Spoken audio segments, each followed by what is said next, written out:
El siguiente tema de esta noche empieza realmente en un sitio que a los periodistas nos es muy querido.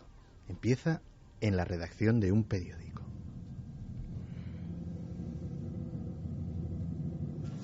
Podría ser el principio de una oleada de crímenes. Tiene que ver esto. Querido director, soy el asesino de los 2 adolescentes de las navidades pasadas del lago Herman y de la chica del 4 de julio cerca del campo de golf de Vallejo. Para demostrar que yo los maté, daré unos detalles que solo la policía y yo conocemos. Navidades. Marca de munición Super X. 10 disparos. El chico estaba boca arriba con los pies mirando hacia el coche. La chica... ¿Quieres seguir tú, por favor? La chica estaba sobre el costado derecho con los pies hacia el oeste.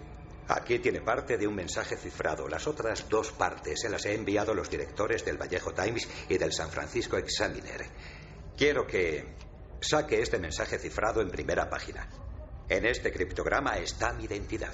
Si no ha publicado este mensaje cifrado antes de la tarde del viernes con B, 1 de agosto del 69, iniciaré la carnicería esa misma noche. Daré vueltas con el coche durante el fin de semana y mataré a todo el que encuentre solo por la noche. Y no dejaré de matar hasta haberme cargado a 12 personas ese fin de semana.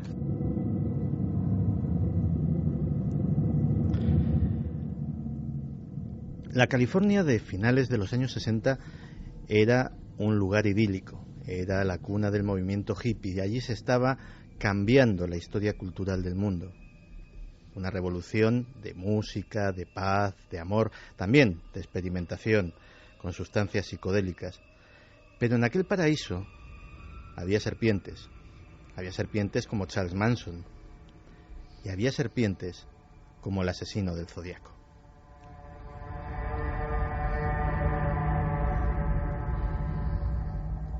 Siete víctimas reconocidas por la policía, 37 según él. De hecho, en uno de sus mensajes se jactaba con una especie de macabro marcador. Ponía Zodíaco 37, Policía de San Francisco 0.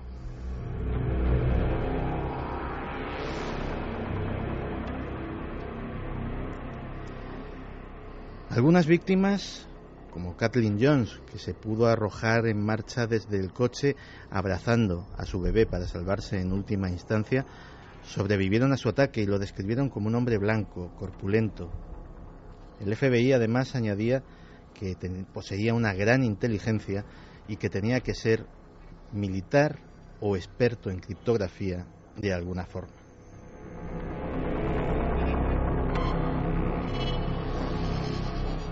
Mandó cartas a los principales diarios de San Francisco. En esas cartas, aparte de los famosos mensajes cifrados, mensajes criptográficos, algunos de los cuales todavía quedan sin descifrar, en esas cartas se jactaba de cuál era su misión.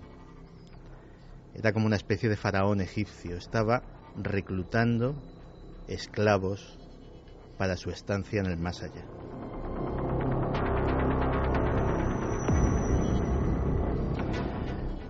Incluso es posible que tengamos su voz. El documento que vais a escuchar es completamente real, fue reproducido en su día en la película Zodiac, de la que hemos sacado el corte anterior, dirigida genialmente por David Fincher. Pero esta es la voz real de una llamada de teléfono que pudo ser Zodiac el que la hizo a un programa de televisión. Talk to us. Just tell us what's going on inside you right now, Sam, please. I have headaches. Right. How long have you had those headaches, Sam? Been a long time? Está hablando con un famoso abogado californiano, Melvin Belli, a quien pidió que estuviese allí en el programa para pedirle consejo. Decía que tenía problemas de salud, que le dolía la cabeza. Nunca se pudo confirmar si realmente esta voz era la de Zodiac o no. Se dijo que podía ser un enfermo mental que había usado el teléfono y la emisora de televisión pues para aumentar su delirio. Esta es la historia hasta aquí. De hecho, el que quiera saber algo más, hay un magnífico reportaje en la web ikerjimenez.com escrito por un jovencísimo, porque en aquella época tendrías muy pocos años, ¿no, Javier? Muy poco, no recuerdo, no quiero recordar cuándo fue, pero sí es cierto que es una historia que a mí me fascinó, precisamente también porque por aquella época yo andaba estudiando también periodismo, historia del periodismo universal, y en esa asignatura cuadraba perfectamente esta película porque tenía todos los tintes del nacimiento de la televisión, de cómo fue eclipsada la prensa, las batallas entre los periódicos y cómo de repente no se sabe muy bien si la prensa se nutrió de estos crímenes o este criminal se nutrió de la prensa.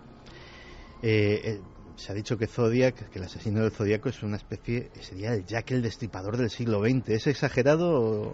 Bueno, podría serlo perfectamente, precisamente porque nunca se descubrió su identidad, aunque se barajaron varios nombres, se investigaron hasta más de 2.500 personas, se analizaron todo tipo de pruebas, hubo incluso ciudades con toques de queda, que a las 10 de la noche todo el mundo volvía a sus casas y no salía hasta por la mañana, porque en los primeros crímenes él actuaba durante la noche.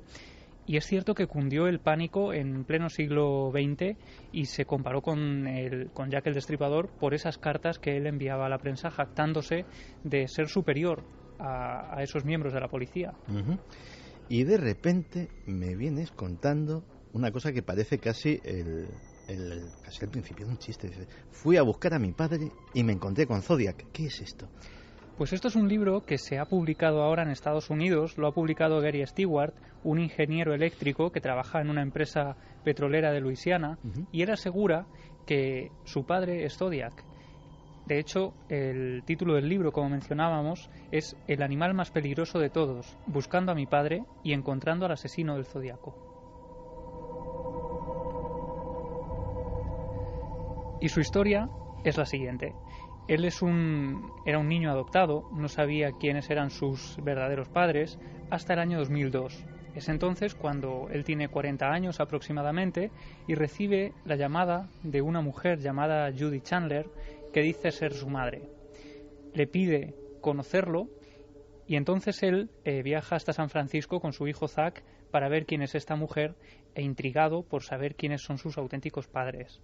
Cuando él llega allí se encuentra una mujer mayor, una mujer que empieza a contarle su vida, le cuenta muy apenada que ella nunca quiso abandonarle, que fue su padre el que lo dejó y el que hizo que durante el resto de su vida estuvieran separados.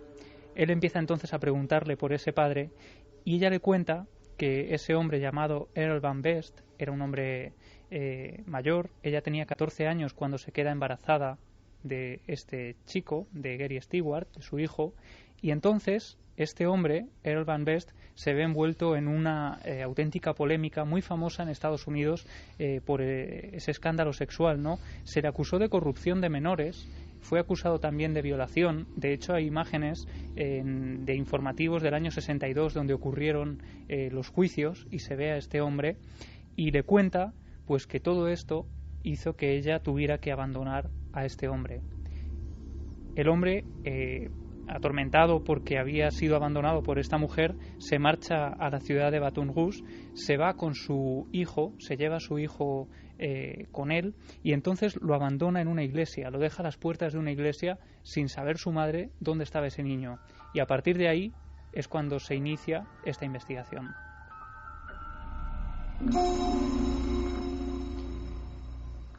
Es entonces cuando Gary Stewart le pide a esta mujer una foto de su padre, intrigado para saber cómo era, ¿no? Ella le entrega una vieja foto, se ve un hombre con gafas, con el pelo muy corto, y él se la lleva y la guarda en su despacho.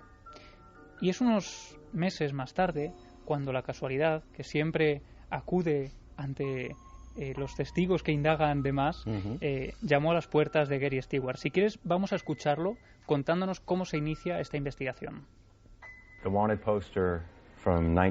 El cartel de Se Busca de 1969 del Departamento de Policía de San Francisco aparece en pantalla y mi corazón se para.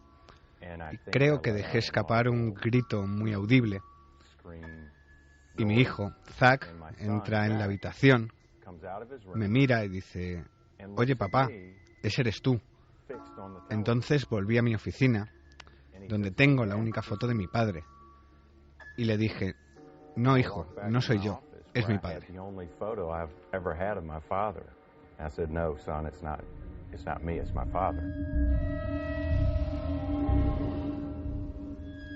Entonces resulta que este señor coge y da, por casualidad, con el retrato robot que se hizo de con los testimonios de los supervivientes de los ataques del asesino del Zodíaco, y se encuentra con su propio reflejo en ese retrato robot.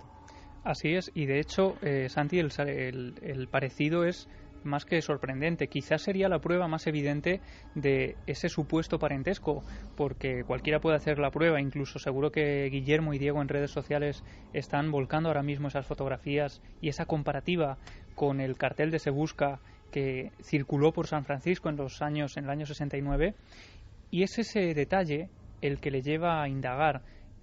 Algo que parecería una casualidad, que quizá en manos de cualquier otra persona se quedaría en una anécdota, pues en él supone el inicio de un chispazo que da lugar a una investigación de más de 10 años.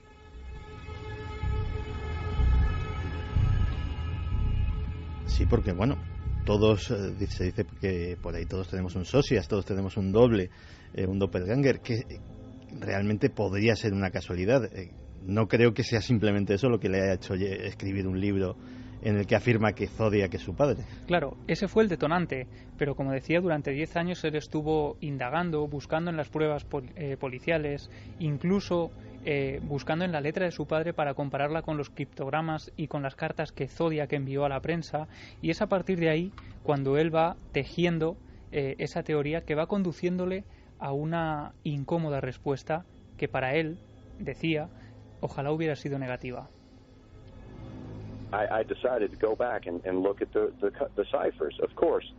Decidí ir atrás y leer los códigos. Y en los criptogramas había un mensaje oculto. Los profesores de la Bahía descifraron ese mensaje, pero no se dieron cuenta de que había otro código sin descifrar. Ese código, según los caracteres descifrados, revelaba el nombre de mi padre.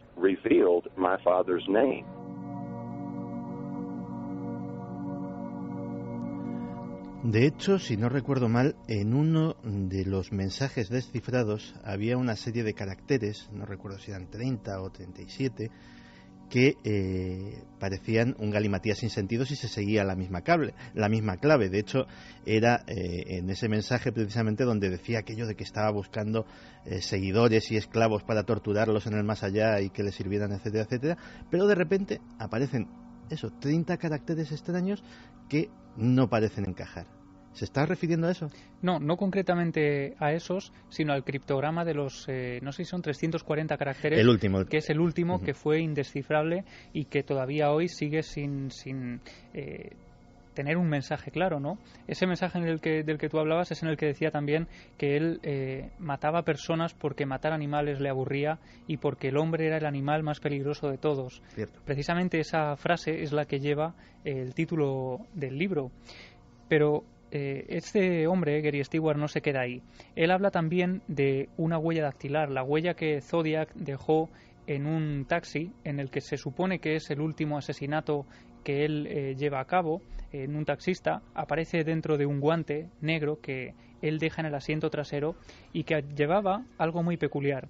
Esa huella dactilar llevaba una especie de cicatriz que la hacía muy particular. Aunque era una huella parcial, era pues perfectamente reconocible ante algo más parecido, ¿no?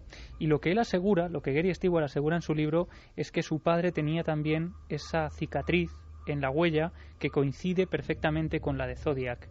No solo eso, sino que él también consiguió, por ejemplo, los documentos de la boda de sus padres, donde aparece la firma y unas palabras de este hombre, y allí hizo también una comparativa junto a un perito calígrafo de las letras de su padre y de las letras de Zodiac, y el parecido pues también es sorprendente en gran parte de las letras, ¿no? Precisamente con Clara en la redacción hemos estado viendo esos análisis y yo creo que mejor que ella para ver un poco lo que opina de todo esto. Pues sí, hemos estado revisando tanto las escrituras de Zodiac oficiales, vamos a decir, indubitadas, que sabemos que bueno, pues son de él en cualquiera, quien fuera esa persona, da igual, pero son del asesino en cuestión. Y este otro tema de las comparativas de las escrituras del presunto padre, porque tampoco sabemos muy bien si era su padre, se está esperando hacer unas pruebas de ADN para confirmar que esa persona era realmente su padre, ¿no? Y bueno, pues con estos datos, pues la verdad es que hay algunas, en lo que yo he podido observar, hay algunas letras muy similares. Lo que pasa es que, claro, yo desconozco el estudio completo en lo que se basa esa información. Ahí realmente se reproducen tres documentos y en dos de ellos están las comparativas de determinadas letras y sí que tienen cierta similitud. Luego hay otra cosa que para mí está un poco cogida con pinzas, ¿no? Y es que quieren explicar que de alguna manera Zodiac introdujo las iniciales de su nombre de manera simbólica o en clave, ¿no? Y entonces hacen como una especie de análisis con el símbolo de Zodiac, que era una especie de Z con una especie de onda arriba en la parte superior, y lo que han hecho es girarlo 90 grados. Entonces dicen que eso da como resultado, lo pueden probar los oyentes, una E y una V, que serían las iniciales de Earl Van. Y luego, si volvemos a girar otra vez esa Z, nos saldría la B del apellido. Pero yo creo que esto es, para mi opinión, mi opinión está cogido con pinzas. Un personaje evidentemente tan teatral y tan retorcido podría no ser extraño, pero efectivamente sí suena un poco raro. Tú, Clara, como calígrafa has estudiado la letra del asesino del Zodíaco. Pues supongo que es un gran ejemplo de algunas cosas. ¿Qué te dijeron esos textos? ¿Qué te decía esa letra? Pues bueno, la letra de Zodiac para mí es un claro ejemplo de enfermo. O sea, tengo que decir, es una letra, una escritura que si los oyentes pues toman la molestia de mirar un poco en internet la van a encontrar. Incluso es posible que hayan colgado tanto Guillermo León como Diego Marañón y en estos momentos la puedan estar viendo en las redes sociales, ¿no? Pero les va a llamar la atención en algunos aspectos la claridad con la que está escrita, el aparente orden, la monotonía, y es decir, parece una cosa hecha casi como con una plantilla. Esto a priori en los mitos grafológicos la gente piensa que esas escrituras cuanto más claras, más bonitas o más ordenadas y legibles, pues mejor es la persona. Esto es una creencia antigua que se tiene y realmente no es así. Es decir, las escrituras cuanto más monótonas y que vemos como una persona que intenta controlar las emociones hasta tal punto que cuando llega un momento que esas emociones se disparan, lo hacen de la peor forma. Y este puede ser el caso de Zodiac.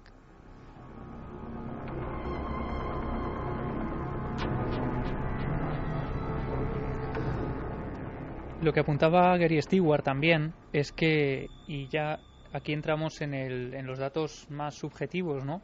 Él decía, por ejemplo, que la mayoría de las víctimas descubrió que se parecían a su madre, a Judith Chandler, a la mujer que lo abandonó, y que esto precisamente pues también podría ser un indicio. De hecho, la policía de San Francisco pronto se dio cuenta de que algunos de los hombres que acompañaban a las mujeres que habían intentado ser asesinados habían sobrevivido. La teoría era que este hombre se ensañaba con las mujeres y se olvidaba de rematar a los hombres que las acompañaban, ¿no? Y quizá, apunta a Gary Stewart, parte de ese ensañamiento tendría que ver precisamente con el parecido de estas mujeres con la mujer que lo abandonó. Eso es muy típico de los asesinos en serie. Se centran en una tipología de víctimas normalmente muy definida. ¿Sabemos algo más? Pues fíjate, hay otro detalle que también parece muy de novela, pero que en su momento también se apuntó en la investigación del asesino del Zodíaco. Darlene Ferrin, una de las víctimas que aparece en ese descampado, en teoría se habló de que podía conocer al asesino que acabó con su vida, y pronto se habló también de que Darlene Ferrin podía haber pertenecido a una secta satánica y haberlo conocido de ese ambiente. Pues bien, ahora también se habla Se habló en su día de que Zodiac estaba en esa secta, y ahora se habla de que el padre de Van Best, el supuesto asesino del Zodíaco, había sido pastor metodista en Tokio, llegó a conocer al emperador de Japón, trabajó durante la guerra descifrando códigos e inculcó todo este conocimiento en su hijo, en el supuesto nuevo asesino del Zodíaco.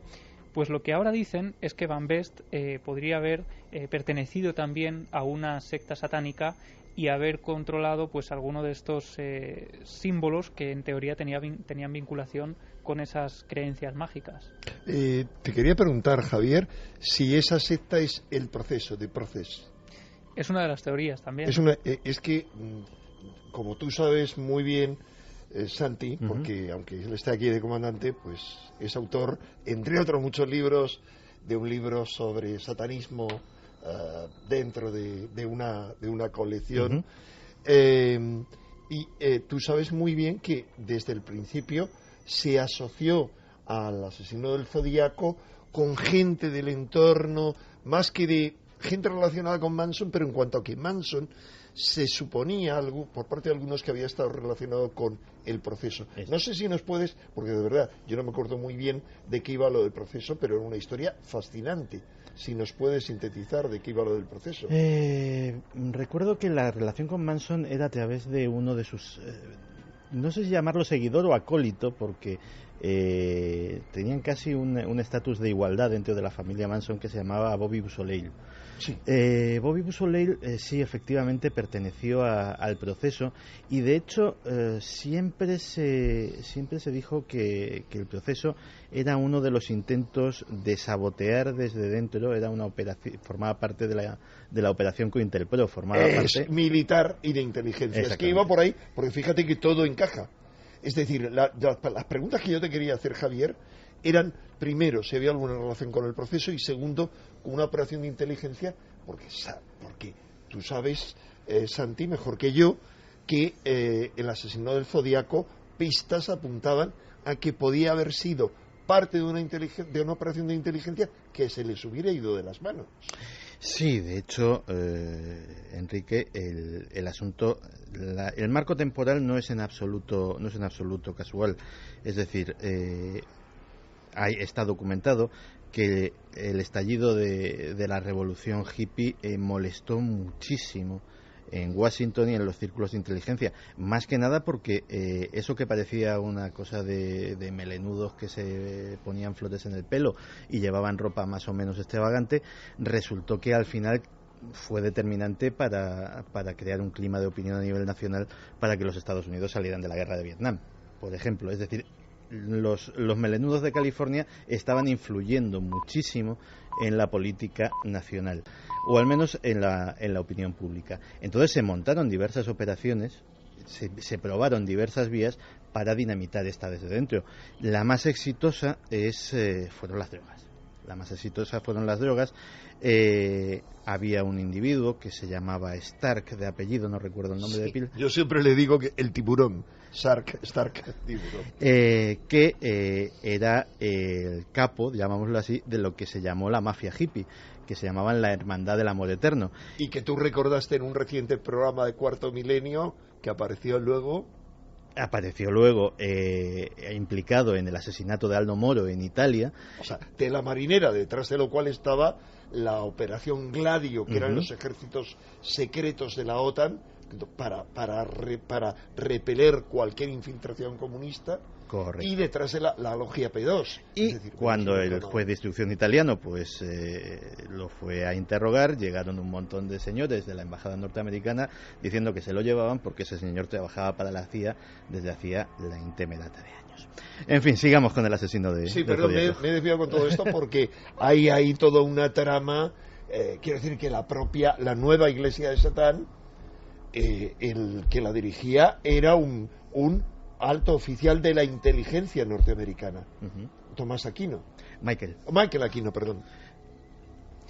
Pues aquí también hay conspiración, la saca a la luz Gary Stewart, porque dice que en realidad este supuesto asesino del Zodíaco, su nombre no es nada nuevo para las autoridades de San Francisco, que en su día empezaron a investigarlo, pero esa investigación cesó cuando se dieron cuenta de que uno de los inspectores que llevaba el caso, Rotea Guilford, estaba casado con la primera mujer de este personaje, y a partir de ahí deciden hacer la vista gorda y tacharlo de la lista de esos prácticamente 2.500 sospechosos que se barajaban a un principio.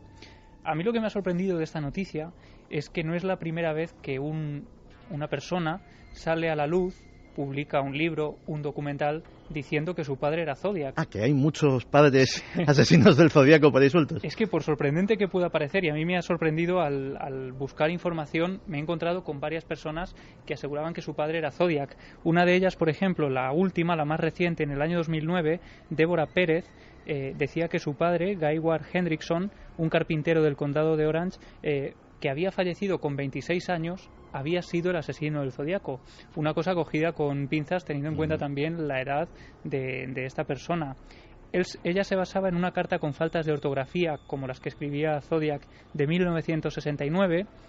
Llegó a asegurar que su padre, echando la vista atrás, su padre le había llevado a algunos escenarios del crimen y ella había estado escondida en el coche mientras él perpetraba los crímenes, y todo esto lo hizo en un lugar muy concreto, precisamente en la escalera del San Francisco Chronicle. Es donde ella hizo estas declaraciones a la prensa, con una especie de arrepentimiento, con lágrimas en los ojos, con algo que los medios tacharon de auténtico teatro, diciendo que quería corregir sus errores y quería que se supiera la verdad. Unos días después iba a sacar un documental contando toda esta historia. Pues vaya, parece que también hay...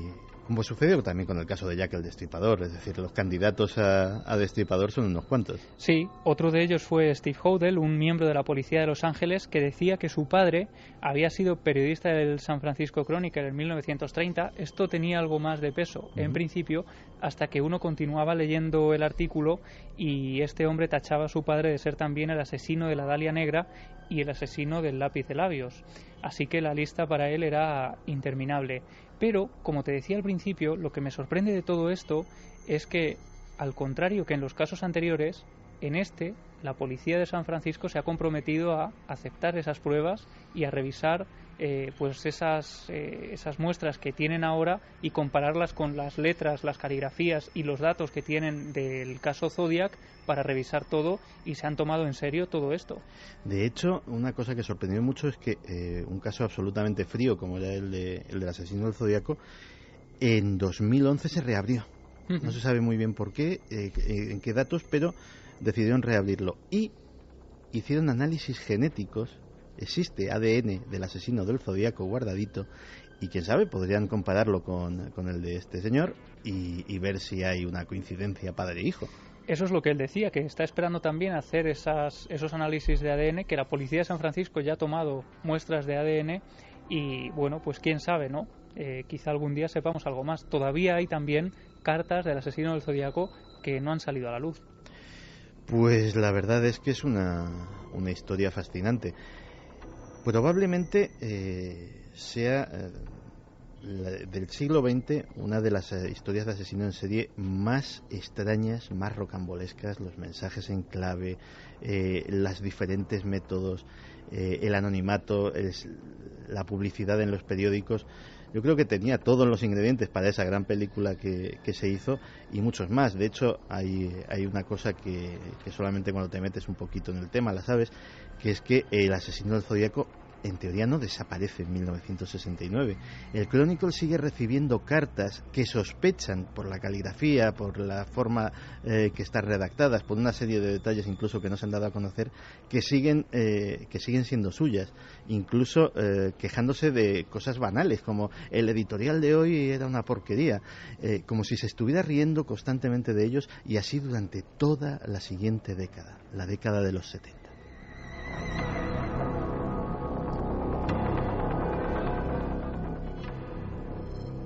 Fermín, ¿la gente le ha intrigado tanto el enigma del asesino del Zodíaco como a nosotros? La gente, sobre todo, lo que le pasa es que está aterrorizada porque existan personas o monstruos de estas características. Por ejemplo, Darvos dice: es curioso cómo este tipo de asesinos, aparte de no sentir nada, su objetivo es retarse con la policía.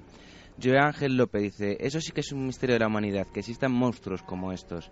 Musol dice: la locura individual puede amargar y atemorizar una sociedad. Es un fracaso porque ya de pequeño no se corrigió. Entidad oscura: tiene que ser terrible que un hijo descubra por sí mismo que su padre tiene un lado tan oscuro. Basni Ramos, acerca de las fotos, habla, dice: espectacular parecido, solamente falla el pelo, el retrato tiene mayor calidad que la foto. Lucía Pinazo dice: pero si lo hacía por un rechazo sentimental, no es un psicópata, es un perturbado psicológico. Yo creo que no fue eso. María José Pulido: la inteligencia muy superior al resto hace que te aburras y des tramas como si de un teatro se tratase.